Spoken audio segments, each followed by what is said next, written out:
Remember these guys? Well, they're back, but this time it is less terribleness. Instead, we'll be talking about the film industry in Seattle and where in the world it came from. Welcome to 1987. The Megavision Tessera has just been released, the first digital camera to be released to the public. Almost nobody cared. To be matched with its steep price tag of $1,000, it was near useless for most people. But digital cameras were now starting to pop up in the consumer market. This was what created the indie film community. Not this camera in particular, but the fact that there were now starting to be cameras available to common people who were interested in film, not just the big Hollywood studios. But the cameras weren't what made them group together in Seattle. There are, well, 3 or 4, depending on how you count it, factors that allowed for easy filmmaking. 1. Locations.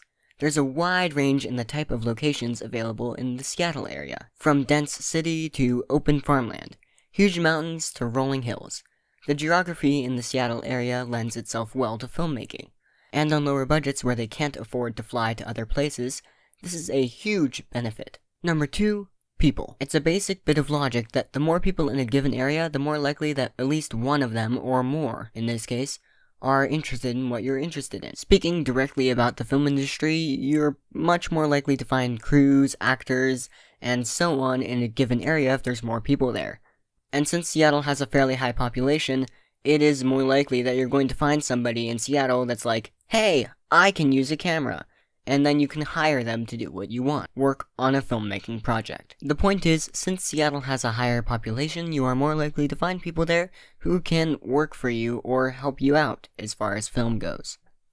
Number 3, which is more of a current one, is community. There is a large film community in Seattle because of the other 2 factors listed, and this makes it really great for collaborating with other people on projects. It also makes it great for being able to find locations, being able to find crews, being able to find actors. Because there's a lot of people who you can get reference from, or you can just go to websites that will allow you to find actors in the Seattle area. They are dedicated to that purpose. And the reason why I say there could be 4 is you can classify the people who are interested and the people in general as 2 separate categories, because the people in general can also be used as nice set pieces. If you get enough people who are just willing to be in a movie for background people walking by, then great. There's a lot of people in the Seattle area that I'm sure would be willing to do that. So that is where the film industry comes from, in Seattle. It's a very interesting community built up of people with connections. So that is where the film community in Seattle came from. It is built up of people knowing other people. And the landscape and the number of people in general has helped shape it into a really cool, tight-knit community. This, aided by the Seattle Film Festival started in 1976, has helped shape it into a unique landscape for independent filmmakers and larger film companies alike.